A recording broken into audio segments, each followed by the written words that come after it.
Eh bien, écoutez, je ne sais pas quoi vous dire. En vrai, ils me font un peu galérer, donc je pense que je vais voir si d'autres opportunités s'ouvrent, parce que au final, nous on est prêts, on le dit toujours, hein, on peut tourner une saison 7 n'importe quand. Ma production, eux, ils sont toujours prêts aussi, mais c'est plus au niveau de la chaîne, donc à voir si on va pas faire du coup la suite de la GLC ailleurs. Voilà. Bonne question. Je vais répondre un peu à la va-vite parce que honnêtement, comme vous le savez, moi je suis plus du tout dans les polémiques, donc du coup je suis pas de près celle des autres. J'en vois plein bien sûr sur les réseaux, des petits morceaux, mais bon, j'ai pas tous les tenants et les aboutissants. Mais pour être parfaitement honnête, je pense que vous savez, nous à l'époque à la GLC, on était dans les scandales tous les matins. Je pense qu'à partir du moment où j'ai disparu sur Snap, c'est un peu donc Poupette qui a pris la relève, on va dire, de mon Snap et de mes scandales. Et j'ai envie de dire, je le sais que dans beaucoup de scandales, c'est pas toujours la faute de la personne en fait, parce que moi ça m'arrivait. Mais vous dites, c'est normal, vous vous dites, ouais, d'accord, c'est pas de sa faute, mais c'est toujours elle, donc forcément, c'est facile à abattre. Moi, je pense qu'il y a des choses, forcément, c'est des scandales qu'elle a créés toute seule, mais il y a des choses qui lui viennent à elle, je pense, qui ne sont pas de sa faute, du tout. Après, ce que j'ai pu voir hier, c'est pour moi une catastrophe, parce que quel est tort, quelle est raison de ce qu'elle a dit, ça c'est entre elles, ça. Ce que je veux dire, il y a qui peut s'asseoir là, même dire j'ai jamais été hypocrite, ou qui peut même s'asseoir là et dire pourquoi elle a été hypocrite avec sa famille ou avec ses copines. Ça la regarde et ça les regarde elle. Si ses copines et sa famille veulent plus lui parler, c'est un fait, même un droit complètement. Moi, ce que je veux dire, c'est que par rapport à sa trahison, pour moi, c'est chaud, la vérité. Pour moi, je me suis dit, c'est comme si Emine me faisait ça. C'est-à-dire que des fois, je vais dire à Emine, parce que moi, 1 million de fois, je le sais, je le reconnais, je vous ai dit, c'est bon, je veux plus de scandale, c'est bon, j'ai envie d'être tranquille et tout. Et pourtant, ça revenait parce que malheureusement, sans même le vouloir, j'alimentais ce truc. Quand tu veux vraiment plus, tu coupes vraiment court. Pendant un gros moment, ça fait un gros choc. En fait, c'est à voir quelles sont tes décisions. Après, je pense que Kenza, elle est encore un peu jeune aussi, donc elle a le temps aussi d'apprendre dans la vie, d'évoluer dans la vie. Et voilà. Et puis, je pense que vous êtes nombreux à la suivre également. C'est que vous la kiffez. Donc, en fait, voilà, l'humain, je trouve qu'il est mauvais. Il y a bien des trucs que vous n'aimez pas chez elle, par exemple. Mais n'oubliez pas tous les trucs que vous aimez chez elle. C'est ça que j'ai envie de dire. On a tous plus de qualités que de défauts. Mais malheureusement, les gens, dès que t'as des défauts, ils se butent, ils s'arrêtent, ils te détestent, ils t'insultent, ils te boycottent. C'est un truc de ouf, moi, je trouve. C'est-à-dire que, rappelez-vous de pourquoi vous avez suivi telle ou telle influenceuse. Et après, vous jugez si vous avez envie de continuer ou pas. Mais des erreurs et dire de la merde, ça arrive à tout le monde. Et d'être jeune, ça arrive à tout le monde. Et il faut pas oublier, moi par exemple, j'ai eu mon émission, j'ai fait des petites télé-réalités avant, ok, et après j'ai eu mon émission de télé de toute ma famille pendant 9 saisons en tout, les gars, parce que 6 à la télé, 3 sur internet, et du coup, par rapport à ça, je suis devenue ultra connue, et du coup, indirectement, je suis devenue influenceuse, je vous ai toujours dit, moi, à la base, je suis une meuf qui a son émission, je suis devenue connue grâce à ça, puis du coup je suis devenue influenceuse. Elle, c'est un autre game. Elle est devenue connue grâce au réseau. C'est-à-dire elle fait pas quelque chose en particulier de base. Donc de base, vous la suivez juste parce que vous avez kiffé sa vie ou kiffé, je sais pas ce qu'elle faisait avant sur les réseaux, mais en gros bref, vous avez kiffé son train de vie, son délire. Et rappelez-vous des bonnes choses de pourquoi vous la suiviez. Et forcément, elle grandit avec vous aussi. Donc forcément, des erreurs, c'est complètement normal. Et ça, je parle pour moi, je parle pour elle. Le seum, il y a les travaux derrière. Alors, le mariage de Emine, donc approche à grands pas. Je suis grave stressée, la vérité. Et c'est un peu particulier parce que, dites-vous un truc, c'est que je n'ai jamais rencontré encore sa femme. Enfin, sa future femme. Donc, hyper étrange pour moi. Vous savez à quel point Emine, c'est vraiment mon petit frère. Enfin, ça va au-delà de l'amitié, au-delà du petit frère, petit truc. Enfin, vous voyez, sa propre mère, elle va parler avec moi, me demander conseil, je vais lui demander conseil. Enfin, c'est vraiment une famille. C'est ma famille. Et du coup, ça me fait super bizarre. Je suis hyper anxieuse parce que moi, ce que je veux, c'est qu'il ait une femme extraordinaire. Ce que je veux, c'est que ça soit l'homme le plus heureux du monde, même s'il aura bien évidemment des galères comme tout le monde. Mais du coup, voilà, je suis un peu stressée, à la fois excitée, à la fois un peu anxieuse. Normal. Et puis du coup, aussi parce qu'il faut avoir la discussion belle-sœur, quoi. Grande sœur, belle-sœur, petite sœur. Donc voilà, ça approche. En tout cas, ma tenue est faite. Donc ça, c'est cool. Ma sœur doit me la récupérer à Paris. Et puis merci beaucoup. Non, franchement, la vérité, je vais vous dire la vérité. Maintenant, peut-être que c'est un peu plus crédible quand je vous le dis et vous allez plus me croire. J'ai toujours été exactement pareil. Là, comment vous me connaissez maintenant, il y a 2 ans, il y a 4 ans, il y a 5 ans, il y a 8 ans, je suis la même fille. C'est juste que j'ai appris, en fait, en gros, à faire... en fait, peut-être que d'un côté, je montrais trop de matu, trop de bling-bling et pas assez mon quotidien basique. Donc, du coup, ça donnait un air très hautain que je peux capter maintenant. Et à contrario, là peut-être que je vous montre une vie très très basique ou très très peu, mais ma vie elle est toujours aussi d'un côté autant bling bling. Je vais pas vous mentir. Donc c'est vrai que c'est un peu compliqué parce que je suis les deux. Je suis la Jazz de Nice qui travaillait pour 900 € par mois à Maxi Bazar, et je suis aussi la Jazz qui a fait beaucoup d'argent dans le monde de la télé, dans le monde de l'influence, qui est devenue mère, qui s'est mariée, qui c'est qui là. Donc en fait, en vrai, je suis les deux. Je suis ça. Tout ça fait partie de moi, en fait, tout.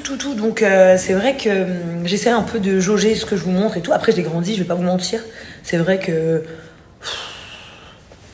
il y a plein de trucs que je m'en fous, en fait, je montre pas parce que je me dis, ça en vaut même pas la peine. Et ça n'a rien à voir avec quand on me dit la pudeur, parce que ça, c'est une mentalité encore, comme je vous dis tout le temps, et je reste sur ça, très française, la pudeur. Mais par exemple, les Américains, ils adorent montrer parce que ça fait partie de leur, on va dire, leur façon de vivre, leur culture, tu vois. Et donc, c'est stylé. Donc, ça, je suis mitigée. Je vous mens pas, c'est pas du tout pour ça. Je le fais pas parce que... Pas pour ça, je le fais pas parce qu'en fait, tout simplement, égoïstement parlant, j'ai pas envie de recevoir des critiques qui n'ont lieu. Moi, j'adore quand les meufs elles me disent ouais, c'est inspirant, ça donne envie de réussir, et c'est ça, c'est super kiffant. Mais à contrario, toutes celles qui t'insultent, bon, bah, c'est relou en fait, parce qu'à la base, je suis pas née avec une cuillère dans la bouche, je suis pas Paris Hilton, moi, je suis pas née en étant riche, donc waouh, je crois que c'est de loin une des questions les plus intéressantes et difficiles à répondre auxquelles j'ai reçu depuis très très longtemps. Je décrirais ça comme un rêve ou un cauchemar éveillé. C'est-à-dire que quand vous dormez, votre subconscient, il vous fait vivre un monde magique, imaginaire, etc. Et votre subconscient vous fait vivre des moments horribles de votre vie alors que vous dormez. Et ben, c'est un peu pareil, parce que tu vas voir des trucs qui donnent super envie d'avoir, par exemple, ou de faire, et malheureusement, bah, tu peux pas, soit parce que ta santé ne te le permet pas, soit parce que financièrement ça te permet pas, soit parce que bah, t'as des enfants à gérer, etc. Tu vas voir des couples merveilleux où tu vas dire, bah putain, moi mon couple il est grave pourri, nous on n'est pas comme ça, on se dit pas toutes ces choses d'amour, on se tient pas la main comme ça. Enfin, quand tu vois les reels, vous savez, les reels, le couple parfait, genre presque t'as envie de dire, mais waouh, je rêve de vivre ça, tu vois, alors que ce n'est que image. Et dites-vous que même moi en tant qu'influenceuse, avec des millions d'abonnés, je pense la même chose que vous, des fois quand je vois des trucs. Après, tu vas tomber sur des phrases horribles qui vont te mettre un cafard. Je disais cafard, angoisse de ouf. Tu vas être en permanence critiqué et jugé. Donc, c'est horrible. Tu vas être beaucoup plus facilement approché par des mecs parce que ils te DM normal. Moi, je vais vous dire, hein, par exemple, récemment, j'ai reçu un DM d'un mec qui m'a dit « Je t'ai vu l'autre soir à tel endroit. Je n'ai pas osé venir te parler parce que tu étais avec ton mec. » Tu vois, et tu te dis, mais comment il ose, le gars, t'envoyer ça, genre, c'est trop chelou. Tu peux être facilement trompé parce que du coup, t'as 1 million de meufs qui viennent DM ton mec. Tu passes ta vie à te comparer, à complexer. Et d'un autre côté, il y a plein de trucs positifs. Tu vas faire des recherches, tu vas trouver, tu vas tomber sur des anciens potes, tu vas pouvoir suivre la vie de ta famille qui ne vivent pas à côté de toi. Donc, genre, t'as des cousines en Australie, tu peux suivre ce qu'elles font. Tu peux partager toi avec tes amis et tes proches. Tu peux avoir une communauté comme moi j'ai, par exemple. Et du coup, c'est des milliers de personnes qui t'aiment, qui te soutiennent, qui peuvent te venir en aide. Alors qu'en vrai, on se connaît pas. Comme hier, pour mes... Je disais, comme pour mes chiens hier, par exemple, voilà, cette abonnée, elle m'a écrit et tout. Et franchement, j'étais trop contente. Bah, grâce à tout le monde, bah, du coup, comme j'ai une grosse communauté, bah, mes chiens ont été retrouvés très rapidement. Je peux partager des informations très positives et du coup avancer les choses et partager des trucs importants de la vie. Mais comme aussi, je peux me retrouver à partager des choses où vous n'êtes pas forcément tous d'accord et du coup, bah, me prendre les foudres. Donc vraiment, c'est une question de ouf. Et je dirais, c'est 70% néfaste et 30% positif. Bon, comme vous imaginez, je reçois beaucoup cette question par mes abonnés et je vais être le plus transparente possible avec vous. Plein de fois j'ai voulu le faire et plein de fois je ne l'ai pas fait, comme vous le savez. Tout simplement parce que je trouve ça en fait un peu chelou. Dans le sens où, pour moi, quand je vais voir quelqu'un de connu, c'est parce que je vais écouter sa musique, donc c'est un concert, ou je vais voir un humoriste parce que c'est un spectacle, ou je vais voir un cinéma, il présente l'avant-première du cinéma. Mais en fait, je me dis, je vais vous rencontrer, je vais vous faire un bisou, une photo. En fait, genre, je me dis, je me sens pas à cette place-là, en fait. Vous voyez, pour moi, les influenceurs ne sont pas à cette place-là. Et même les gros influenceurs, hein, je vous parle sérieux. Hein. Donc, moi, je suis ravie de vous voir dans la rue, vous croiser. Si vous voulez, de temps en temps, quand je vais quelque part en France ou en Europe, je peux vous dire dans quelle ville je suis, comme ça, peut-être vous pouvez venir à ma recherche, faire des photos avec vous, vous parler et tout, mais... Oui, je suis au courant, les gars. Ma mère, sachez, c'est la FBI des réseaux, donc elle m'envoie tout. Donc oui, je suis au courant. Alors, je vous le redis, je n'ai pas de Snapchat. Donc ce compte avec ses 50 000 abonnés ou je sais pas quoi, se fait passer pour moi, clairement.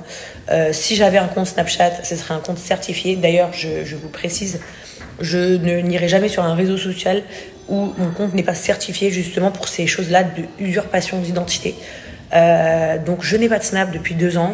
J'ai un TikTok, il est certifié. J'ai un Instagram, il est certifié. Quand c'est des comptes certifiés, c'est moi. Sinon, ce n'est pas moi. Si demain je dois avoir un Snap, chose que je pense qui n'arrivera absolument jamais, ce serait un compte certifié. Sinon, je ne viendrai même pas. Donc vous pouvez faire tourner cette vidéo. Ce compte n'est absolument pas moi. Et la vérité, moi aussi, j'ai envie, mais j'y arrive pas. Je vous ai déjà expliqué, j'y arrive pas. Déjà, j'ai l'impression, vas-y, je vais parler ouvertement, je m'en tape, que tout le monde a volé mon concept. Ok, je le dis, là, je vais ressortir des ouais, tu te la racontes, ça, je me la raconte absolument pas. Non. C'est juste que tout le monde m'a volé mon concept. C'est-à-dire qu'aujourd'hui, on parle que de famille, que de couple, que d'enfants. On parle même de mettre en avant ses enfants pour de l'argent. Les gars, moi, j'ai commencé il y a 7 ans. La JLC Family avec mes enfants, et justement c'était un nouveau concept de suivre des gens qui étaient une famille. D'ailleurs c'est pour ça qu'on m'aimait autant. Regardez mes photos sur mon Instagram en 2017, j'avais déjà des 300 000 likes, c'est-à-dire que j'avais le même nombre de likes que maintenant, voire que maintenant j'en ai moins, parce que vous aviez kiffé le fait qu'on soit une famille, et c'est venu comme ça. Mes enfants ne me font pas gagner d'argent, les gars, et en fait tout le monde a pris un peu mon truc, je vais pas vous mentir, et quand je dis tout le monde, là je vise tout le monde, c'est carrément tout le monde. Donc ça me donne la flemme en fait. Ça m'a fait parce qu'en fait on dirait que c'est des familles en concurrence maintenant. Donc j'ai l'impression que c'est des familles en concurrence alors que moi c'était tellement naturel, c'était juste nous et c'est pour ça que vous nous aimiez, que vous nous suiviez. J'ai l'impression c'est à qui est la meilleure mère, qui est la meilleure femme, qui est le mari le meilleur, qui est le mari le pire, etc. Tout le monde filme son train-train popote alors que avant personne ne faisait ça. Personne. Au contraire, je vais vous prendre des grandes influenceuses qui étaient là avant et qui avaient des enfants avant moi, et la preuve qu'elles n'ont jamais fait ça. Amélie Neten, Ayem Nour, c'est des filles qui partageaient leur vie à elles sur les réseaux ou à la télé, mais pas leur vie de famille en fait. À l'époque, c'était comme ça. Donc moi, j'ai créé ce truc de faire que la famille, donc frères, sœurs, père, mère, grand-mère, tout le monde. Bref, tout le monde, quoi. Les autres gens, eux, partageaient leur quotidien aussi, leurs histoires de couple ou de potes. Et vite, tout le monde s'est transformé en JLC Family. Et en fait, quand tu vois n'importe qui, maintenant, c'est truc famille. Il n'y a même pas marqué famille. Donc c'est vraiment la même chose. Donc c'est vrai que j'arrive plus à partager parce que ça me saoule, en fait. Wow. Gros sujet. Donc ça, j'ai vu sur les Insta. J'en pense quoi? J'en pense que beaucoup de choses qui ont été dites sont vraies, mais j'en pense aussi que elles étaient archi amies. Et ce qui me fait super peur, parce qu'en fait moi ce que j'en conclus en fait en réalité, c'est que les histoires des uns et des autres m'en tapent, c'est leurs histoires et ils disent ce qu'ils veulent, et ils font ce qu'ils veulent entre eux. Moi j'ai tout vécu, parce que moi quand j'ai tout vécu, tout le monde me traitait de mytho. Hein. Je me plaignais, je faisais ça, mais au final, voilà, ce que je pense c'est juste que le monde fait très peur, parce que du coup, tu peux être ami très longtemps avec quelqu'un. Et du jour au lendemain, tu peux soit te faire trahir, soit trahir d'une violence extrême. Et du coup, ouais, c'est chaud, ça fait flipper en fait. En fait, moi, la vérité, tout ce que j'en retiens, c'est que ça donne envie d'être ami avec personne. Genre, je voudrais plus de nouveaux amis dans ma vie. C'est trop dangereux, les amis. Tes amis, on peut dire ta famille aussi, mais ta famille, c'est vraiment très rare quand même. Tes amis sont les gens les plus dangereux dans ta vie.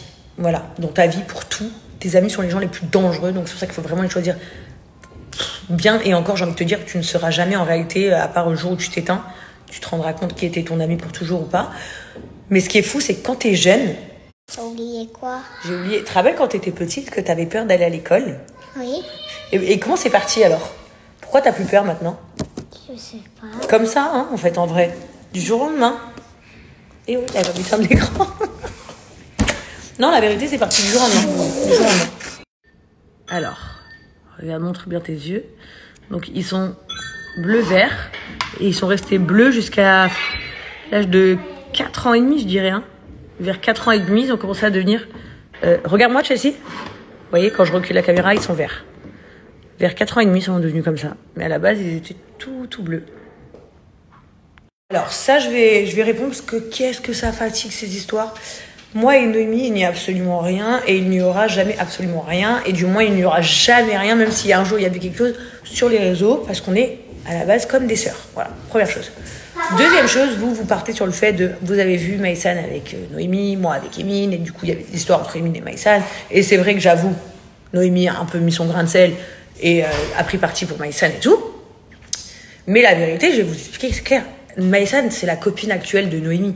Elles sont copines, voire amies depuis, je sais pas, quelques mois.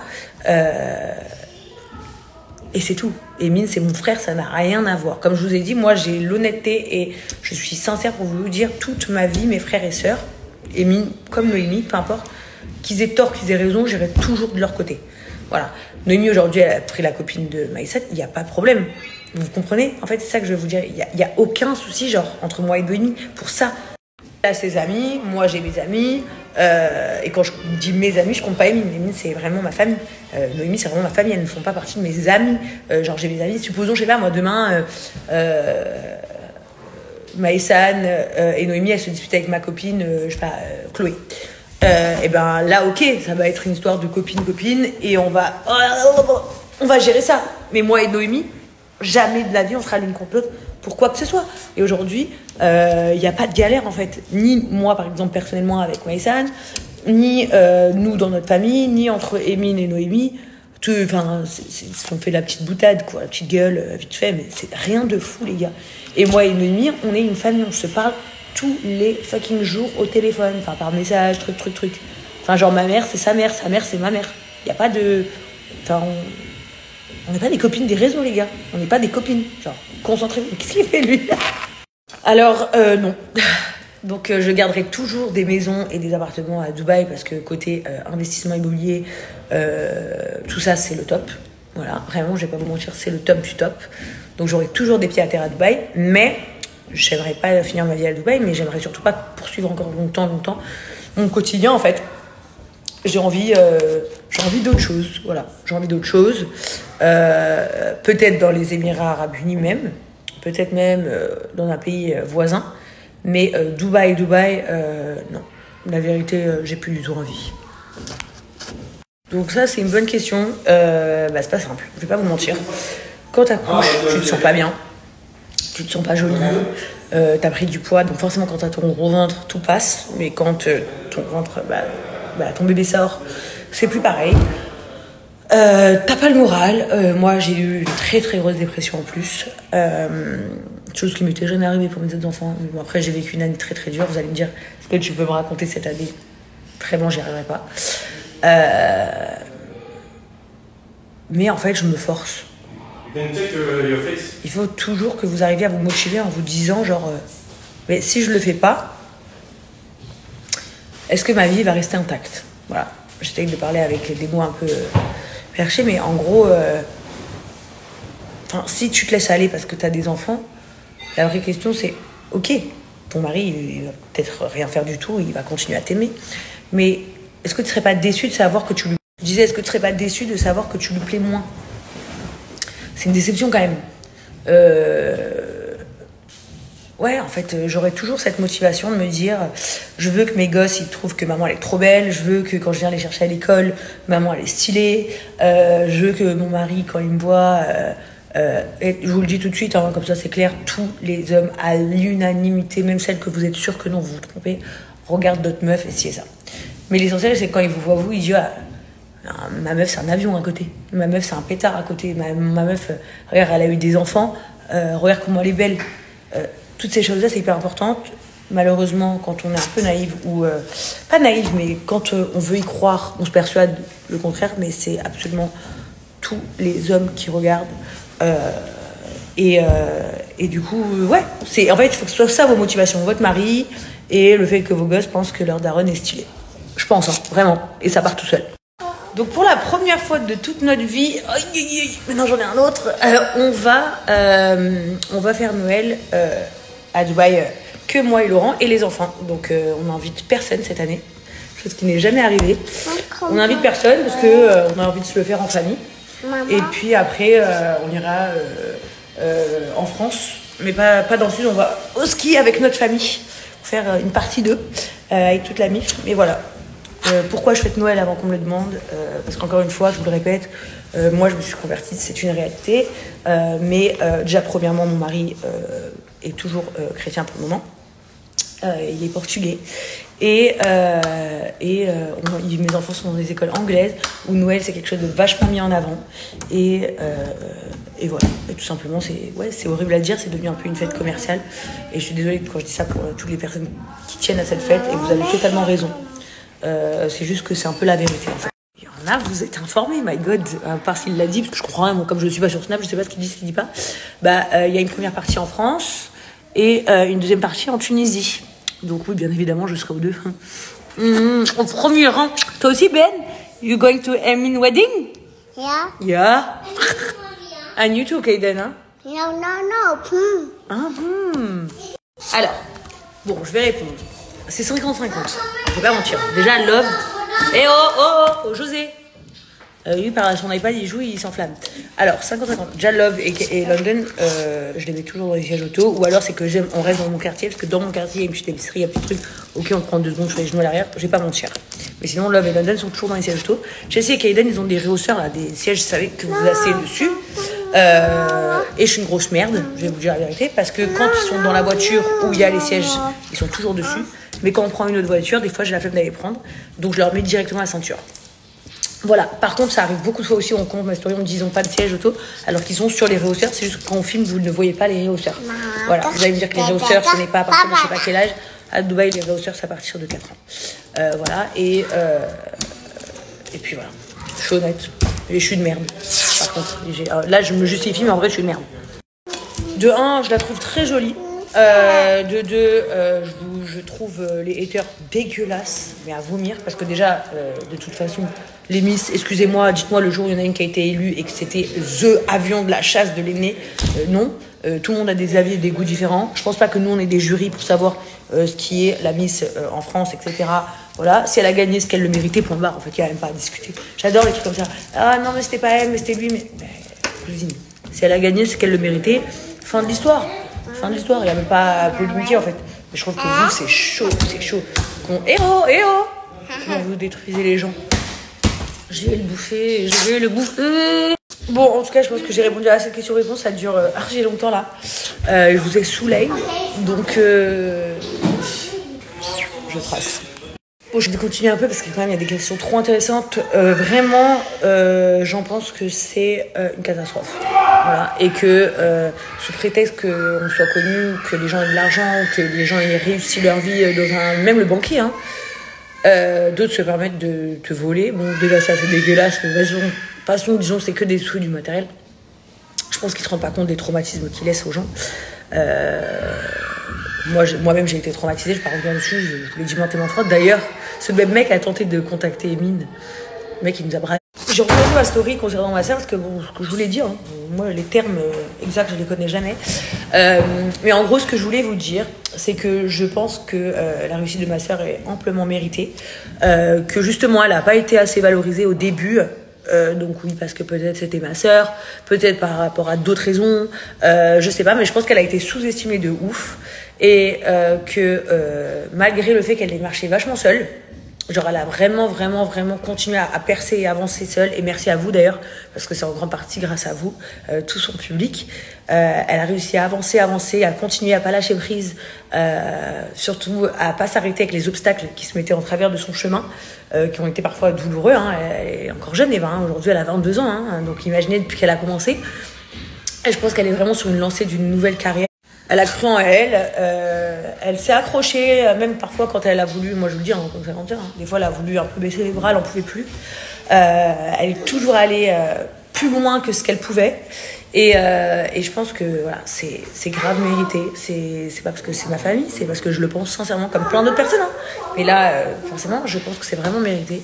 Et que quand on voit là, le dernier son, le dernier clip, par exemple, regardez le premier, regardez le dernier, on voit l'évolution qui est intense.